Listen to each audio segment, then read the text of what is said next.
Hello, everyone. Hope everyone is doing well. I'm a little congested, and my voice slash throat is just not the greatest, but I feel like a teenage boy going through puberty. But we're gonna go on with it. So I am once again doing reviewing my top 10 favorite movies, and today we're gonna get right into it.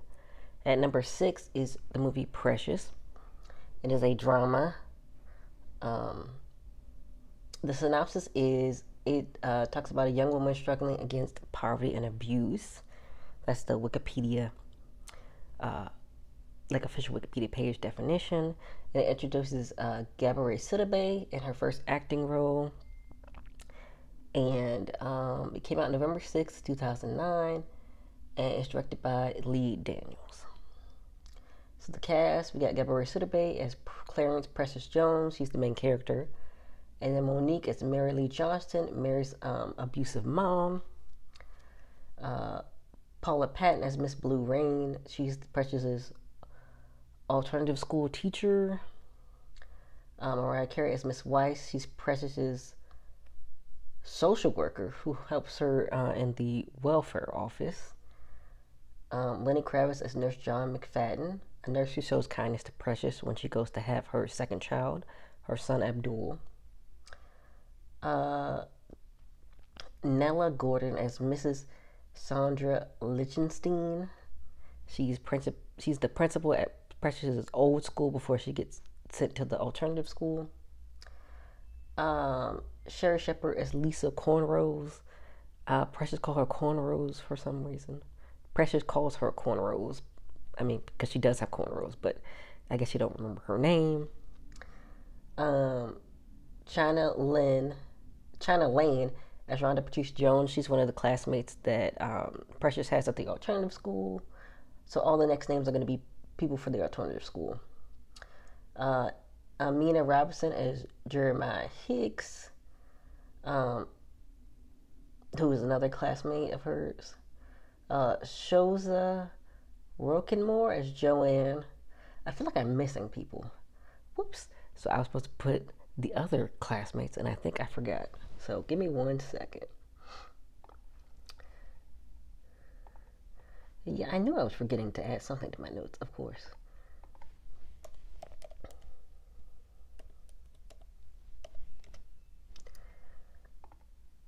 And I knew I wanted to add that. Okay. Because it's like mixed in together. Or do they take. Okay. Angelic Zambrana as Consuela, who is another classmate of hers. Is that it? Does that only forget one person? Okay, I guess I did.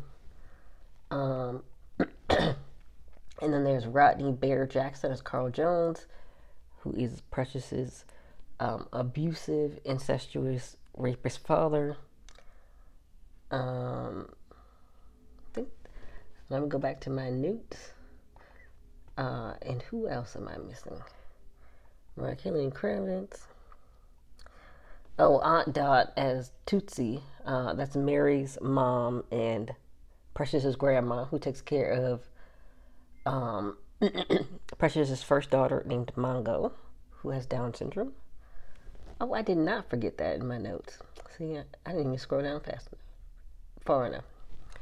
So I got every main person, pretty much. There are other people. The writer of the book Push that I talked about this week does make a cameo. I think she works in like a daycare center where Precious has Abdul, so we see her. So that's cool. You can stream it on Max if you already have a subscription. I always want to call it HBO Max. I still call it HBO Max, but it's just Max now. And I thought I had 2 X's. I always put it with 2 X's, but apparently it doesn't. I don't know. Maybe it did before. Maybe it's a Mandela effect, and I just don't remember that it doesn't have 2 X's. I don't know. I feel like it should. Okay, the rest of these you can buy or rent. So Prime, but you can also get a trial for Max through Prime. My dryer keeps going off. So yeah, you can do that. You can rent it on or buy it on Apple TV, Redbox, Vudu, YouTube, and Google Play Movies and TV. All right, so we're gonna get into the review, my pros and my cons, and my overall opinion, as always. So my pros are, I ended up putting these two things together because I had them separated, but I was like, aren't these kind of the same thing? So I'm going to talk about the acting and the characters. Everyone did an amazing job. I really think they did. But Gabourey Sidibe and Monique, I didn't finish my notes, but they were the best, of course, because they're the main characters, pretty much. Well, Gabourey Sidibe as Precious is the main character, but the mom is also a big part of the story. I think they did a great job. Gabourey Sidibe had to change like her facial features, her body language to fit Precious's, and I feel like that's really incredible. Like because I remember her, like an interview when it first came out, she had to change like how her face was, how she made her face, how she walked to really embody this character, and it was really good. Yeah, this is for her first acting job. This was a great job. And Monique really made me hate her. LOL. She really embodied Mary, and she really definitely deserved that Oscar. She did a great job. And she made it very realistic, very on point, as a very despicable, terrible, horrible, evil mom. And even Precious's classmates acted well together and had great chemistry. And Paula Patton was very like awe-inspiring as Miss Rain. She was very good as well. So the next pro is the settings. Like all the settings were very realistic for New York City in the 90s. I mean in the 80s. I can't remember if it was like the beginning of the 80s or the middle of the 80s that it took place, but I can't remember. But it was in the 80s. And it really set the mood for each scene. I think especially the apartment that Precious lived in her bedroom. And her bedroom had pictures of people she probably thought were prettier than her, like on the walls. And her photo album for her teacher and her mom, like, she would fantasize about the teacher wanting her, and then moving to Westchester, New York, and I guess that's a fancy place in New York. And then she had a picture of her mom in there, and it made me sad because Precious, like, imagines her mom being nicer in the picture than her mom is in reality. So, yeah, that made me sad. And in the classroom of Each One Teach One, you get the sense of, like, belonging and community. Like, sometimes they have their desk, like, in a circle. Sometimes, they're really in close proximity to each other. And, they support each other, for the most part. There were a couple fights. Well, I think there's only one fight. But, there's a little conflict. But for the most part, they get to know each other. They get, to support each other and, really become good friends. Okay, the last pro is the story. I think the story is both tragic and triumphant. After going through 13 years of all types of abuse, Precious realizes that her mother and father were the monsters in her life, and especially at that last meeting when she's with Miss Weiss and her mom. She says she never knew what her mom was until that day. And it's really sad that she probably had hope, like after having Abdul and going to alternative school, that her life would be better. Than her mom basically like tried to destroy her once again. And literally tries to kill her and Abdul in the process. Just because she got cut off welfare, which she was lying about a bunch of shit. So she really shouldn't have been on the welfare. She talking about, I know I'm spoiling some of the movie, but she would lie and say, "Oh yeah, I'm applying for stuff, but nobody's calling me back." This woman ain't leaving the house. She ain't doing nothing. And then when they had the social worker come to the apartment, they brought the oldest daughter, and Precious's oldest daughter, who has Down syndrome. They brought her back to the apartment because really the grandma is watching her. And I want to say something about the grandma. The grandma, when Precious has Abdul, says not even a dog would leave their child. Precious is 16 years old. She's a child too. And you're talking about, oh, not even a dog will leave a child. But she doesn't want to stand up to her daughter, who is abusing Precious. That pissed me off. I wanted to punch that grandma in the face. Let me calm down. But yeah, basically, nobody in her life really had her best interest. But Precious, in the end, gets control of her future, and she disowns her mom. She says, "You're never gonna see me again," which I feel like is great. And I want to say something else about Mary trying. I don't think she was genuine about trying to bring Precious and Abdul back to the house, to their apartment, to live with her, because, you know, she's saying they belong to me and all of these, you know, horrible things about Precious and why she hated Precious and how she abused Precious, and basically very unremorseful. So definitely not very genuine. Definitely not a genuine thing. Okay, so let's get to the cons. Relationship between Precious and her classmates.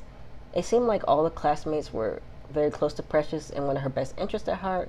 And there were some clips of them doing things together, like going to see Precious in the hospital when she had Abdul, and celebrating her literacy. I totally did not spell it right. Literacy award. But I do wish we got like more moments outside of class. And they also had like a field trip scene, but I'm considering that part of class. But it would be, and I guess the party was at the same building that the class is in, or the same classroom that the class is in. But you know, it's not class related, you know. And then, you know, the field trip was class related. But it would have been nice to see them like outside of, you know, doing more things outside of the classroom. Because they really did seem very close, and, you know, they came to visit her in the hospital. They were giving her cards. What else did they do? Some of them would come on their own, like Joanne came by herself and came to visit Precious, and would bring her notebook, and, you know, would hang out with her and stuff. So, you know, I really wanted to see more of their relationship. I really want to reread the book now that I'm talking about the difference between the book and the movie, because I don't remember 100% everything with her and her classmates in the book.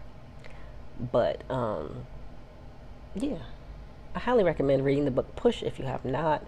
I will say there are some things that are more detailed, and I mean like things about abuse. So trigger warning for that.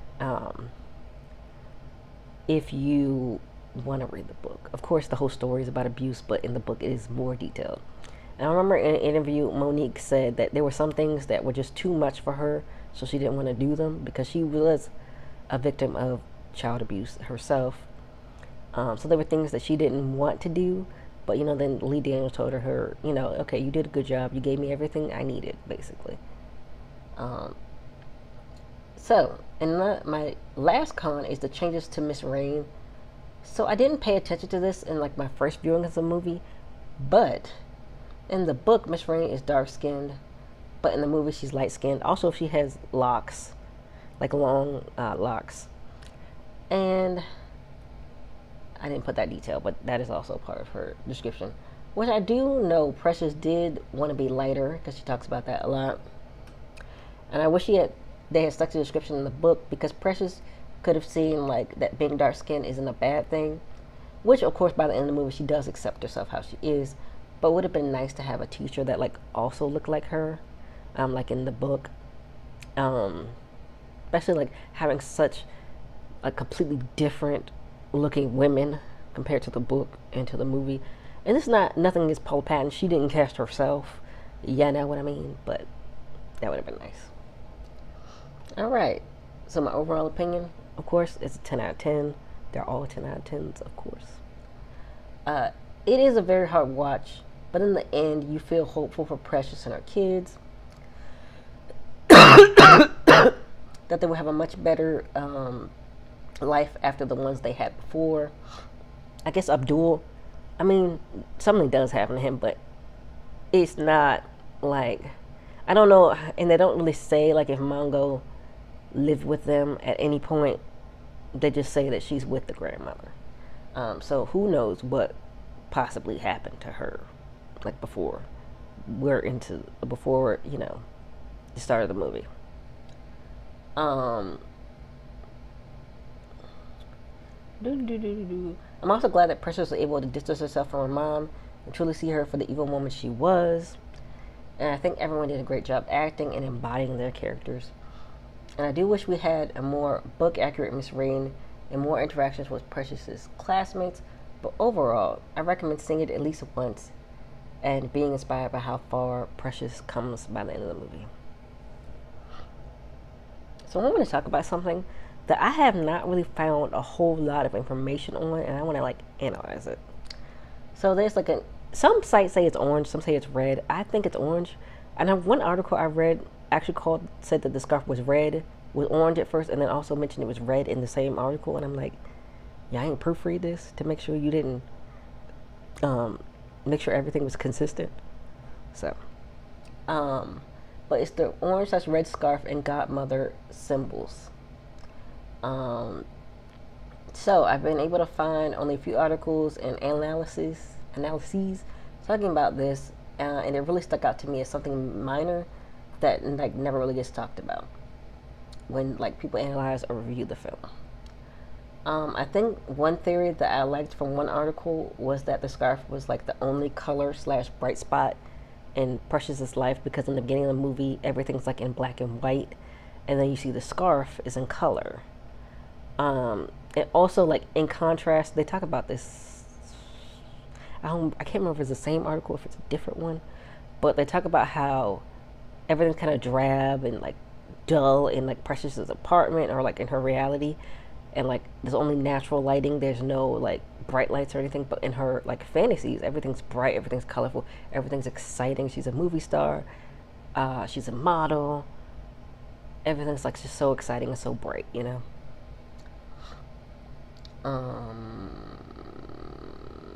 And it was a symbol. So the scarf was also a symbol for her, of hope for her future as well, that it will be bright. I'm just gonna go with that. And she gives it to the child that she used to be her neighbor, and it gives a little girl like hope and kindness, like shows her hope and kindness.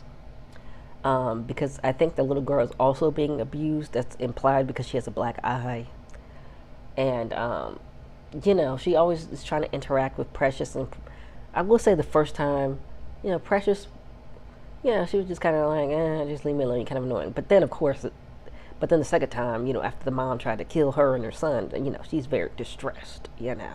So she definitely doesn't want to talk to the little girl then.